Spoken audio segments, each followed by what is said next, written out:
নাহমাদুহু ওয়া নুসাল্লি আলা রাসূলিহিল কারীম আম্মা বা'দ ফাআউযু বিল্লাহি মিনাশ শাইতানির রাজিম বিসমিল্লাহির রহমানির রহিম রব্বি জিদনি ইলমা। সুপ্রিয় দর্শক, আসসালামু আলাইকুম ওয়া রাহমাতুল্লাহ। আমি রিজাল শাস্ত্র নিয়ে আলোচনা করছিলাম। বিশেষ করে ইমাম বুখারীর সহিহ আল বুখারীর যে প্রথম হাদিসটি ছিল, সেই হাদিসের মধ্যে 6 জন রাবী ছিলেন। তাদের আলোচনা শেষ করেছি।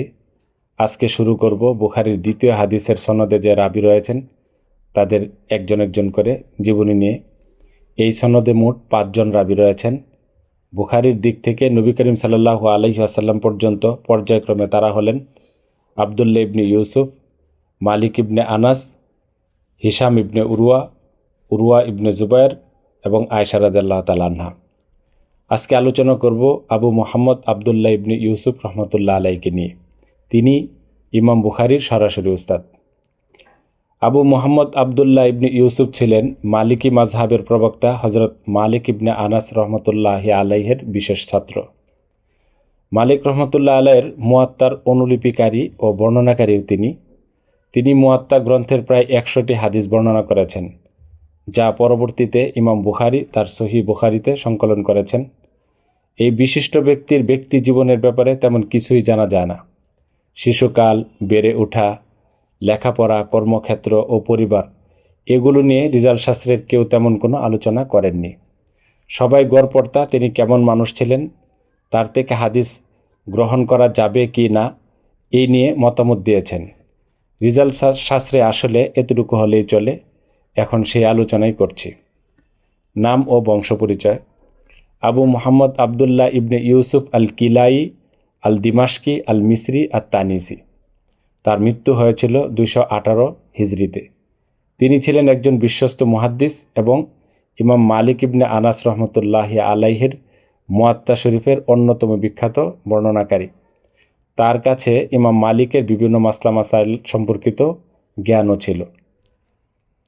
তানিস একটি প্রাচীন শহর যা মিশরের উত্তরাঞ্চলে নীল নদের ডেল্টা অঞ্চলে অবস্থিত।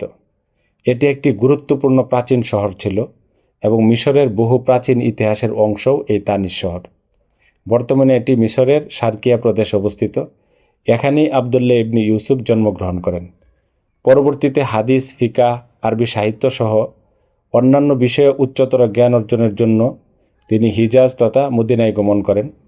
বিশেষ করে তিনি মালিক ইবনে আনাস রহমতুল্লাহ আলাই থেকে হাদিস ও ফিকহের জ্ঞান অর্জনের জন্য মসজিদে নববীকে ঠিকানা বানিয়ে নেন।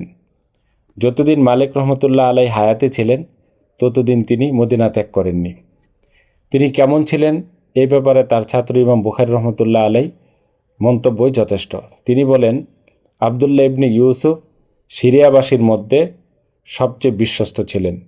তিনি 218 হিজরিতে ইন্তেকাল করেন।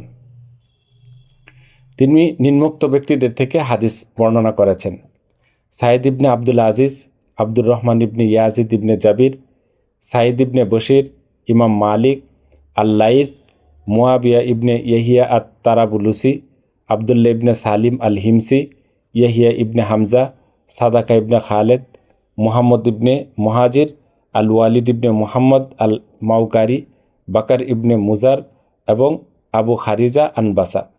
এছাড়াও আরও অনেকের কাছ থেকে তিনি হাদিস গ্রহণ করেছেন। আবদুল্লাহ ইবনে ইউসুফ থেকে কারা হাদিস বর্ণনা করেছেন, তার ছাত্র কারা? ইমাম বুখারী তার ছাত্র।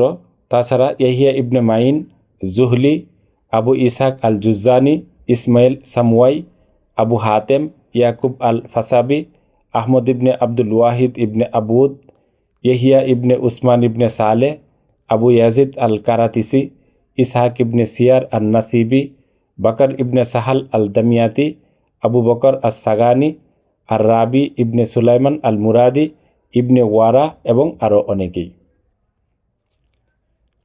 আবদুল্লাহ ইবনে ইউসুফ সম্পর্কে জারহ তাদিলের যে সমস্ত বিদগ্ধ আলেম রয়েছেন তারা কি বলেছেন, অর্থাৎ আসমর রিজালে ওনার অবস্থান কেমন?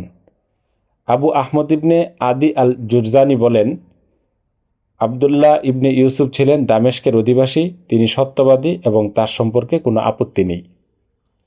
আবু জাফর আত-তাহাবি বলেন, তিনি একজন বিশ্বস্ত বর্ণনাকারী। আবু সাঈদ ইবনে ইউনুস আল মিসরি বলেন, তিনি বিশ্বস্ত এবং তার হাদিসসমূহ উত্তম। আবু মিসহার আল গাসানি বলেন, তিনি একজন বিশ্বস্ত এবং সন্তোষজনক বর্ণনাকারী। আবু ইয়ালা আল খলিলি বলেছেন, তিনি একজন বিশ্বস্ত বর্ণনাকারী এবং এ বিষয়ে সর্বসম্মত মত রয়েছে। আহমদ ইবনে শোয়েব আর নাসাই বলেছেন, মুয়াত্তায় কান আবি তার চেয়ে শ্রেষ্ঠ ছিল। আহমদ ইবনে সালে আল জাইলি বলেন, আবদুল্লাহ ইবনে ইউসুফ ছিলেন বিশ্বস্ত। ইব্রাহিম ইবনে ইয়াকুব আল জুজ্জানি বলেছেন, তিনি একজন বিশ্বস্ত এবং সন্তোষজনক বর্ণনাকারী। ইবনে আবি হাতেম আল রাজি বলেছেন, তিনি একজন বিশ্বস্ত এবং মারওয়ান আল তাতরি থেকে অধিক নিখুঁত। আমার পিতা আবু হাতেম তার কাছ থেকে 217 হিজরিতে হাদিস লিখেছেন। ইবনে হাজার আসকালানি বলেছেন, তিনি একজন বিশ্বস্ত এবং নিখুঁত বর্ণনাকারী এবং মুয়াত্তায় তার মতো নির্ভরযোগ্য ব্যক্তির সংখ্যা খুব কম। ইমাম জাহাবি বলেছেন, তিনি হাফিজ, অর্থাৎ আবদুল্লাহ ইবনে ইউসুফ হাফিজে হাদিস ছিলেন। ইয়াহিয়া ইবনে মঈন বলেছেন, তিনি মুয়াত্তায় সবচেয়ে বেশি বিশ্বস্ত ব্যক্তিদের একজন। একবার বলেছেন, মাটির উপর আর কেউ তার চেয়ে বেশি বিশ্বস্ত মুয়াত্তায় নেই।